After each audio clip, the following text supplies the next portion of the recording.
প্রিয় দর্শক, বাংলাদেশ ওয়েদার আপডেটে সকলকে স্বাগত জানাই। 13ই সেপ্টেম্বর বিকেলের আবহাওয়ার আপডেটের গুরুত্বপূর্ণ যে খবর তার মধ্যে যা জানা যাচ্ছে, গত 24 ঘন্টায় চট্টগ্রামের কক্সবাজারে মারাত্মক বৃষ্টিপাত হয়েছে। প্রায় 378 মিলিমিটার পর্যন্ত বৃষ্টিপাত হয়েছে গত 24 ঘন্টায়, অর্থাৎ গতকাল সকাল 9টা থেকে আজ সকাল 13 তারিখ সকাল 9টা পর্যন্ত যে হিসেব রয়েছে সেখানে দেখা যাচ্ছে কক্সবাজারে অতিরিক্ত পরিমাণে বৃষ্টিপাত 378 মিলিমিটার পর্যন্ত বৃষ্টিপাত হয়েছে। এছাড়াও রাঙামাটি ও চট্টগ্রামেও মাঝারি ধরনের ভারী বৃষ্টিপাত হয়েছে 49 এবং 67 মিলিমিটার পর্যন্ত। বান্দরবানে 47 মিলিমিটার, সন্দ্বীপে 57 মিলিমিটার, হাতিয়াতে 46 মিলিমিটার এবং টেকনাফে 234 মিলিমিটার পর্যন্ত বৃষ্টিপাত হয়েছে। অর্থাৎ চট্টগ্রাম বিভাগ কিন্তু মারাত্মক বৃষ্টির যে সাক্ষী থাকলো গত 24 ঘন্টা। এছাড়াও বরিশাল বিভাগের বরিশাল পটুয়াখালীতে 64 এবং 174 মিলিমিটার, খেপুপাড়াতে 100 মিলিমিটার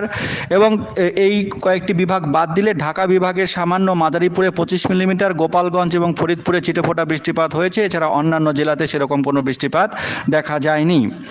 তো আগামী 24 ঘন্টায় আবহাওয়া কীরকম থাকতে পারে, আবহাওয়া দপ্তর যা জানাচ্ছে যে প্রায় সমস্ত বিভাগেই ভারী থেকে অতি ভারী বর্ষণের সম্ভাবনা কিন্তু আজ সকাল থেকে আগামীকাল সকাল পর্যন্ত রয়েছে এবং আজ সন্ধ্যা থেকে আগামীকাল সন্ধ্যার মধ্যে সারা দেশে বিভিন্ন বিভাগে প্রায় সমস্ত বিভাগেই, কয়েকটি বিভাগ বাদ দিলে চট্টগ্রাম, বরিশাল, খুলনা, ঢাকা এবং রাজশাহী এই বিভাগগুলিতে এবং রংপুর বিভাগের কিছু কিছু জায়গাতেও ভারী থেকে অতি ভারী বর্ষণের সম্ভাবনা কিন্তু রয়েছে।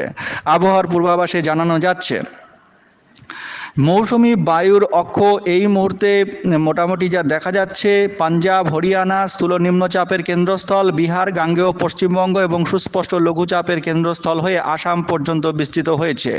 যে লঘুচাপ তৈরি হওয়ার কথা ছিল বাংলাদেশের দক্ষিণ পূর্বাংশে এবং তার আশেপাশে, সেটি কিন্তু লঘুচাপ হিসেবে বর্তমানে চট্টগ্রামের আশেপাশে অবস্থান করছে এবং এর বিস্তৃতি প্রায় সারা বাংলাদেশ জুড়েই রয়েছে। এই লঘুচাপের বিস্তৃতির কারণে আগামী 24 ঘন্টা থেকে 48 ঘন্টা ঝোড়ো হাওয়া এবং বৃষ্টি বিভিন্ন বিভাগে থেকে থেকে অতি ভারী বৃষ্টিপাতের সম্ভাবনা কিন্তু রয়েছে।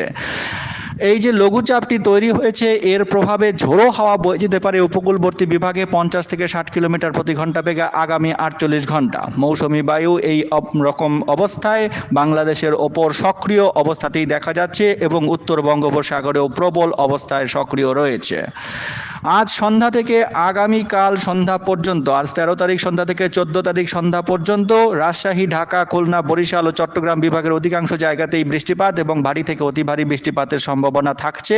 রংপুর, ময়মনসিংহ, সিলেট বিভাগে কিছুটা কম পরিমাণে বৃষ্টিপাত হবে। তবে ঢাকা, টাঙ্গাইল, কিশোরগঞ্জ, নারায়ণগঞ্জ, রাজশাহী, সিরাজগঞ্জ, বগুড়া, নীলফামারী, চুয়াডাঙ্গা, কুষ্টিয়া জেলা সহ ময়মনসিংহ, সিলেট বিভাগের ওপর দিয়ে যে মৃদু তাপপ্রবাহ কিন্তু বয়ে যাচ্ছে এবং আগামী 24 ঘন্টায় প্রশমিত হওয়ার সম্ভাবনা রয়েছে, কারণ ভারী থেকে অতি ভারী বৃষ্টিপাতের সম্ভাবনা কিন্তু প্রায় সমস্ত বিভাগে আবহাওয়া দপ্তর বলেছে যে সমস্ত বিভাগেই আছে।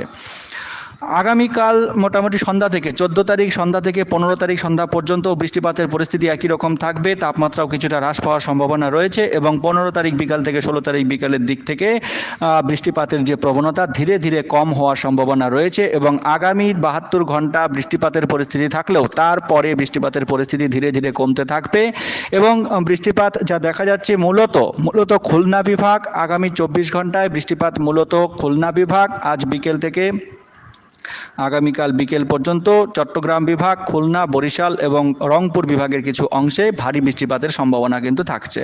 তো এই অবস্থায় আগামী 16 তারিখের পর থেকে মোটামুটি বৃষ্টিপাতের এই পরিস্থিতি এবং এই ঘূর্ণাবর্ত যেটি তৈরি হয়েছে, লঘুচাপ যেটি তৈরি হয়েছে, সেটি কিন্তু বাংলাদেশ ছেড়ে বেরিয়ে যাবে এবং 16 তারিখের পর থেকে ধীরে ধীরে বৃষ্টিপাতের প্রবণতা কমতে থাকবে এবং মৌসুমি বায়ুর বিদায় নেওয়ার যে সম্ভাবনা সেটি কিন্তু রয়েছে 18 থেকে 19 তারিখের মধ্যে।